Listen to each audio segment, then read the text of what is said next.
大家好，我是 Lisa。今天我要来跟大家聊聊课外活动对在美国申请大学有多重要。娃娃 TV，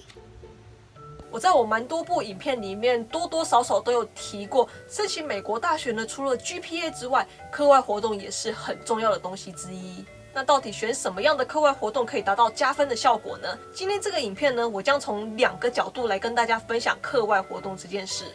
那首先第一个呢，是从国高中生将来要申请美国大学的角度，而另一个呢，是从社区大学的学生呢，将来要申请转美国大学的角度。但不管从哪个角度来说，各位学生在选择课外活动之前呢，要先保持好你的 GPA， 尽量不要选会影响到你成绩的活动，不然就本末倒置了。好，那我们先来说国高中生吧。美国很多父母呢，在小孩国高中，甚至是从小学的时候呢，就已经开始帮小孩准备课外活动了。我妈妈因为是钢琴老师，而我是小提琴跟长笛老师，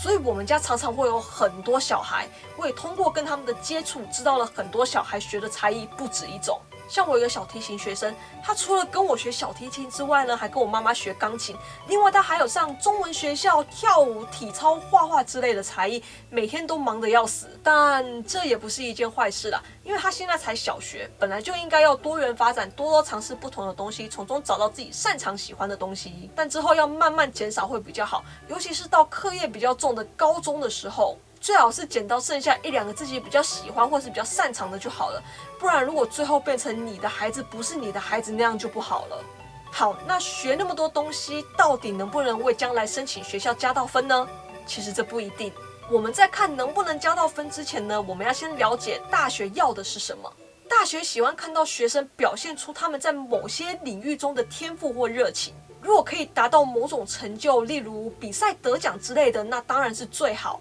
但并不是每个学生都可以找到自己的才能并发挥出来。那这类的学生呢，学校想看到的是他们多多尝试不同领域的活动，并且为了找到自己的兴趣而努力。所以建议学生们应该要选择适合自己的课外活动，而不是盲从的看到谁家的小孩因为做了某项东西而读了学校，而打算照抄他的课外活动。这样呢，通常都不会得到好结果的，因为适合他的活动并不一定适合你啊。最重要的呢，是要选择一个有意义、能够让你有所提高、可以让你有表现自己并且学到东西的活动。尽管在这个里面表现并不是最突出的也没关系。我举个例子好了，例如你参加学校的篮球校队，也许你并不是最突出的，但如果你因为参加了这个活动而建立了自信，而且学会与别人沟通跟团队合作，那么这个活动对你来说就是一个有意义、能够学习到东西的活动。相反的，如果你因为别人的期待或者是同侪的压力而参加，自己却没有很大的兴趣的话，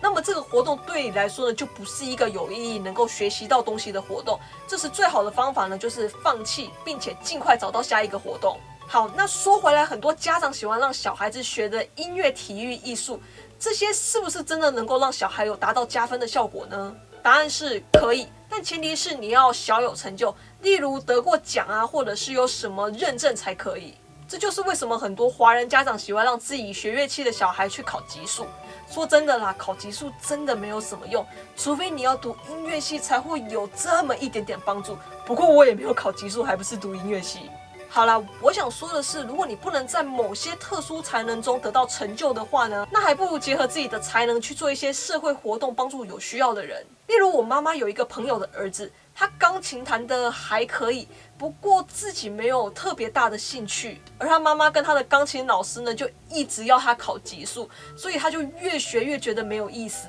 于是我妈妈就推荐他学电子琴。他一看这个乐器很有意思，不仅有上下键盘、脚键盘，还有一大堆控制面板，他一看就喜欢上了，也愿意自己去练琴。听说他后来用了这个去很多老人院做表演，而获得了满场彩，因此而得到了很多的自信跟信心。人家最后也申请到了德州一间蛮好的学校。我想要让大家知道的是，学才艺啊，课外活动不是有学有参加就好。你这一生学过什么才艺，参加过什么活动，说真的，没有人 care。重点是你要有所收获，从中学到什么才可以。在美国呢，大家学的不是才艺，参加的不是活动，而是一个故事。天哪，我好像说出什么名言来了。好啦，国高中说完了，我们来说说社区大学转大学的学生吧。社区大学的学生呢，不像高中生一样，进入大学之后呢，可以慢慢寻找自己的兴趣啊，想读的科系。社区大学的学生呢，在转学之后呢，基本上就是确定你要学什么了。所以社区大学的学生呢，在读社区大学的时候呢，要尽量去参加一些对自己未来想读的科系有关的活动，或者是去参加一些可以表现出你才能的活动。如果你现在是高中，将来要走社区大学这条路的话，你在高中的时候也可以尽量发展跟自己将来想学科系相关的活动，这些都是将来申请学校可以写的重要素材。像我当初申请大学时候写的 personal statement 呢，里面就包含我社区大学跟高中时代的故事。例如我要读音乐系，我读社区大学的时候呢，因为我有在教琴，所以我就把这个经验，我是怎么教小孩的，怎么帮助他们的，我又从中学到了什么等等的东西，写进了我的 personal statement。然后我高中的时候呢，有参加过学校的音乐剧，我从幕前到幕后都有做过，我就把这些经验全部汇整写出来，结果就被 Berkeley 录取了。又像是我妹妹读心理系的，她高中的时候呢，有参加过义卖活动的经验，虽然那是每个班强制参加的啦，不过她也从中学到了什么。另外，她在社区大学的时候呢，也有去幼稚园啊、老人院等等的地方做义工，这些也是她申请学校的重要素材。她也因为有了这些故事，让她顺利的被 UCLA 录取了。我觉得课外活动的主要目的呢，是为了让学生开拓视野，并激发学生独立思考的个人价值，而不是只局限在某个地方，每天为了读书而读书。